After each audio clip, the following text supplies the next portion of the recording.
Thumbnail और title देखकर आपको पता चल ही गया होगा कि आज की बात किसकी हो रही है। शिवसेना का वो झगड़ा जो अब सुप्रीम कोर्ट में अपने आखिरी दौर में है। तीर और कमान आखिर किसका, उद्धव ठाकरे का या एकनाथ शिंदे का। लेकिन इस वीडियो का असली किरदार ना उद्धव है ना शिंदे। इसका किरदार है वो वकील जो पिछले कई दिनों से सुप्रीम कोर्ट में खड़े होकर एक एक करके चुनाव आयोग के फैसले की धज्जियां उड़ा रहा है, कपिल सिब्बल। 8 साल पुरानी पार्टी, एक चुनाव चिन्ह जिसे करोड़ों लोग पहचानते हैं, और फिर एक दिन कुछ विधायक अलग हो जाते हैं और चुनाव आयोग वो नाम, वो चिन्ह उन्हीं अलग विधायकों को दे देता है। सवाल यह है, किस आधार पर? यह है जेएलसी कानून, आपकी भाषा में मैं हूं समित। और आज मैं आपको दिखाऊंगा कैसे कपिल सिब्बल ने बुधवार 12 अगस्त को देश के सबसे बड़ी अदालत में एक ऐसा तर्क रखा जो अगर अदालत ने मान लिया तो चुनाव आयोग का पूरा फैसला ताश के पत्तों की तरह गिर सकता है। लेकिन वो तर्क क्या था? और सबसे बड़ी बात, जब देश के 3 सबसे बड़े जज ने उन्हीं से पलट कर सवाल दागे तो सिब्बल ने क्या जवाब दिया? पूरा मामला समझिए शुरू से। आगे बढ़ने से पहले पूरी कहानी 2 मिनट में समझ लीजिए ताकि आगे एक एक बात साफ रहे। साल 2022 शिवसेना 2 हिस्सों में टूट गई। एक तरफ उद्धव ठाकरे, दूसरी तरफ एकनाथ शिंदे, और दोनों ने दावा किया असली शिवसेना हम हैं। अब ऐसे झगड़े में फैसला कौन करता है? जवाब है चुनाव आयोग। मगर इसके लिए एक नियम है, और वो नियम आपको मिलेगा इलेक्शन सिंबल ऑर्डर के पैराग्राफ 15 पर। आसान भाषा में, जब एक पार्टी टूट जाए और दोनों गुटों नाम और चिन्ह पर दावा करे तो चुनाव आयोग तय करता है कि असली पार्टी कौन है। फरवरी 2023 में चुनाव आयोग ने फैसला दिया असली शिवसेना शिंदे गुट है और तीर कमान भी उन्हीं का।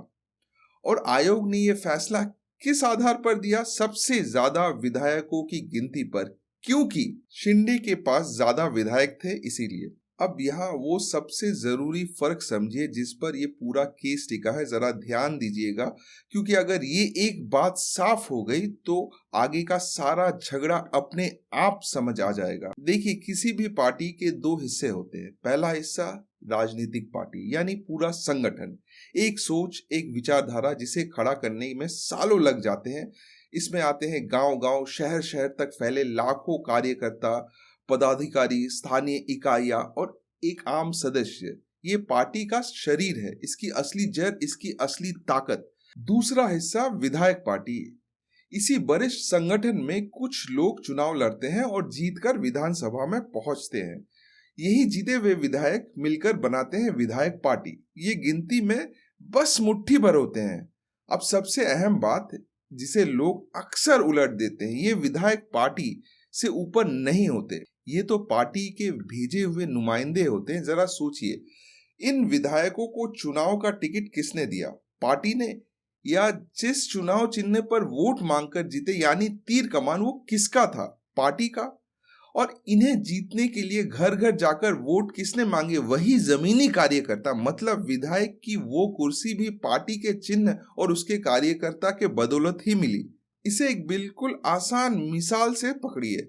मान लीजिए एक बहुत बड़ी कंपनी है जिसे हजारों लोगों ने सालों की मेहनत से खड़ा किया। अब उस कंपनी ने अपने कुछ मैनेजरों को एक ब्रांच संभालने के लिए भेजा।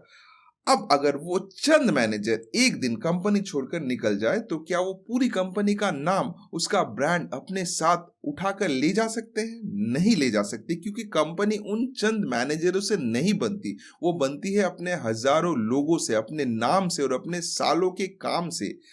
पार्टी और उसके विधायकों का रिश्ता भी ठीक ऐसा ही है। और सिब्बल का पूरा हमला बस इसी एक बात पर टिका था, क्योंकि उनका कहना था चुनाव आयोग ने ठीक इसका उल्टा कर दिया है। उसने उन चंद मैनेजरों को ही पूरी कमान मान लिया, सिर्फ विधायकों की गिनती देखी और पूरे संगठन को किनारे रख दिया। और यही से सिब्बल ने अपना पहला वार किया। सिब्बल का पहला वार सीधा और तीखा था। उन्होंने कहा विधायक पार्टी में टूट होना अपने आप में राजनीतिक पार्टी में टूट नहीं मानी जा सकती, कभी नहीं। यानी सिर्फ इसीलिए कि कुछ विधायक अलग हो गए इसका मतलब ये नहीं कि पूरी पार्टी टूट गई। इसे ऐसे समझिए, मान लीजिए पार्टी एक बड़ा पेड़ है और विधायक उसकी कुछ टहनियां। अब अगर कुछ टहनियां टूट जाए तो क्या पूरा पेड़ ही किसी और का हो जाता है? सिब्बल का कहना था नहीं। और उन्होंने ये बात हवा में नहीं कही, उन्होंने सुप्रीम कोर्ट के ही एक बड़े फैसले का सहारा लिया, सुभाष देसाई केस। ये 5 जजों की संविधान पीठ का फैसला है और उसमें कोर्ट पहले ही कह चुका है राजनीतिक पार्टी अपने विधायक पार्टी को कंट्रोल करती है, उल्टा नहीं, विधायक पार्टी को हाईजैक नहीं कर सकते। तो सिब्बल का तर्क साफ था, चुनाव आयोग ने मान लिया कि ज्यादा विधायक बराबर असली पार्टी और यही कानून गलत है। लेकिन अदालत ने चुपचाप ये तर्क नहीं माना। जस्टिस बागची ने सिब्बल से एक ऐसा सवाल पूछा जो उनके इस साफ सुथरे तर्क में दरार डाल सकता था और वही सवाल इस पूरे केस का सबसे पेचीदा मोड़ है। जस्टिस बागची ने कहा, ठीक है, पर एक बात सोचिए, हो सकता है कि दरार शुरू विधायकों से हुई हो, लेकिन क्या वो दरार धीरे धीरे नीचे संगठन तक, आम सदस्य तक भी नहीं फैल सकती है? कोर्ट ने इसके लिए एक शब्द का इस्तेमाल किया, परकोलेट, यानी रिस कर नीचे तक पहुंच जाना। मतलब कोर्ट कह रहा था सबसे पहले तो ये पक्का करना पड़ेगा कि पार्टी टूटी भी है या नहीं। सिब्बल की तरह ये मान लेना काफी नहीं है कि विधायक अलग हुए तो पार्टी सलामत है। हो सकता है विधायकों से शुरू हुई दरार नीचे पूरे संगठन तक फैल चुकी हो। ये सिब्बल के लिए एक बड़ा टेस्ट था, क्योंकि अगर अदालत ये मान ले कि दरार ऊपर से नीचे तक फैल चुकी है तो शिंदे गुट का दावा अपने आप मजबूत हो जाता। और फिर खुद चीफ जस्टिस सूर्यकांत ने एक बारीक पर बड़े काम की बात कही। उन्होंने कहा, दो चीजें अलग अलग है, एक चुनाव आयोग को फैसला लेने का हक ही नहीं था और दो, हक तो था पर उसने उस हक का इस्तेमाल गलत तरीके से किया। और कोर्ट का इशारा था, ये मामला दूसरे वाले बात का है, हक आयोग के पास था। इसका मतलब ये हुआ कोर्ट शायद पूरे फैसले को जड़ से रद्द ना करे, बल्कि सिर्फ ये देखे कि आयोग ने अपने उस हक को सही तरीके से इस्तेमाल किया या गलत तरीके से। और बागची ने जोड़ा, हम एक जीवित लोकतंत्र के मामले को देख रहे हैं, इसका असर करोड़ों लोगों पर पड़ेगा। तो देश की सबसे बड़ी बेंच ने सिब्बल को चारों तरफ से घेर लिया था। अब सवाल ये था, इतने कड़े सवालों का जवाब सिब्बल कैसे देंगे? उन्होंने जवाब दिया, एक तारीख से और कुछ आंकड़ों से। सिब्बल ने पलटवार 3 हथियार से किया, एक एक करके समझिए। पहला हथियार, तारीख। सिब्बल ने कहा, जिस दिन शिंदे गुट चुनाव आयोग के पास गया, यानी 19 जुलाई 2022, उस दिन ऐसा कोई सबूत था ही नहीं जो पार्टी में असली टूट दिखाता हो। और जो लोग बाद में शिंदे के साथ जुड़े, सिब्बल ने कहा, वो तब जुड़े जब शिंदे मुख्यमंत्री बन गए। और जब किसी के हाथ में सत्ता आ जाती है तो लोग अपने आप उसकी तरफ खींचते हैं। ये पार्टी का टूट नहीं, ये सत्ता का खिंचाव है। बाद में जुड़े लोगों को गिनकर पीछे की तारीख में टूट साबित नहीं की जा सकती।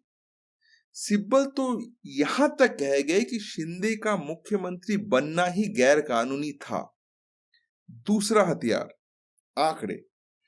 उद्धव गुट ने दावा किया, संगठन में उनके पास करीब 19 लाख सदस्य हैं और शिंदे गुट के पास सिर्फ 4.5 लाख के आसपास। पार्टी के ज्यादातर पदाधिकारी भी उद्धव के साथ, यानी जमीन पर आम कार्यकर्ता किसके साथ थे? सिब्बल का जवाब था, उद्धव के साथ। और तीसरी सबसे तीखा हथियार, पार्टी का संविधान। हर पार्टी का एक अपना संविधान होता है, उसके अपने नियम। सिब्बल ने आरोप लगाया कि चुनाव आयोग ने शिवसेना के संविधान को तानाशाही कहकर किनारे कर दिया और फिर उसी बहाने पूरे संगठन को नजरअंदाज करके सिर्फ विधायकों की गिनती पर फैसला दे दिया।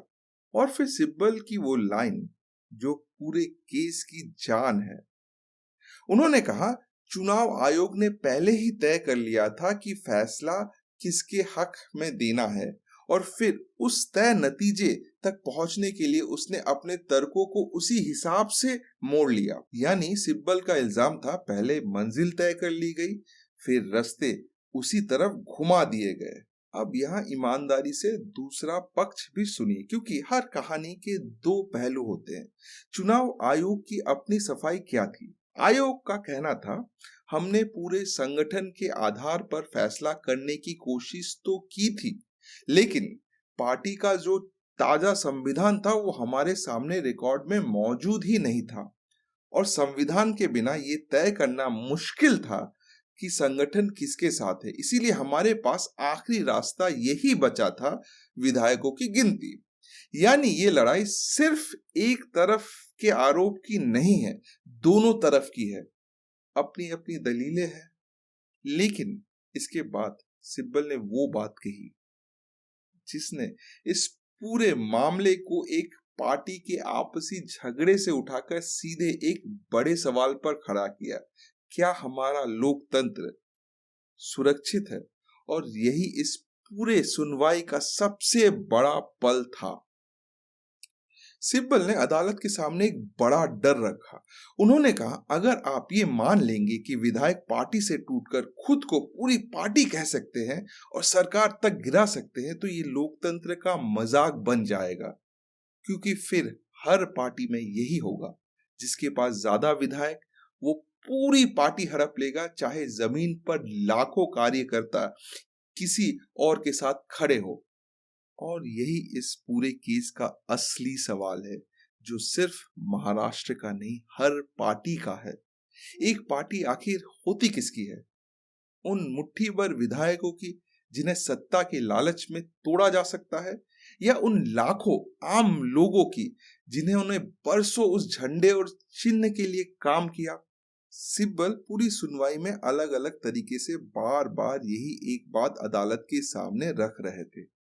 और इतनी भारी बहस के बीच एक हल्का पल भी आया। अदालत ने कहा कि हम एक जीवित लोकतंत्र की बात कर रहे हैं। इस पर सिब्बल मुस्कुराकर बोले, बिल्कुल, मुझे नहीं पता ये कितना लोकतांत्रिक है, पर हाँ, हम एक महत्वाकांक्षी भारत में जरूर जी रहे हैं।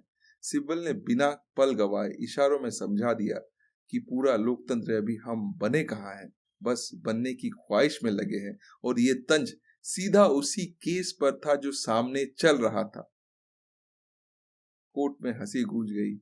और यही एक पल दिखाता है कि दशकों का तजुर्बा वाला वकील सबसे कड़ी बहस में भी अपनी धार नहीं खोता। अब सबसे जरूरी बात, इस दिन कोई फैसला नहीं आया। अभी अदालत ने कुछ तय नहीं किया। दोनों तरफ के तर्क अभी मेज पर है, फैसला आना बाकी है। मिलते हैं अगली सुनवाई पर अगली अपडेट के साथ। तब तक सोचते रहिए, सवाल पूछते रहिए। ये है JLC।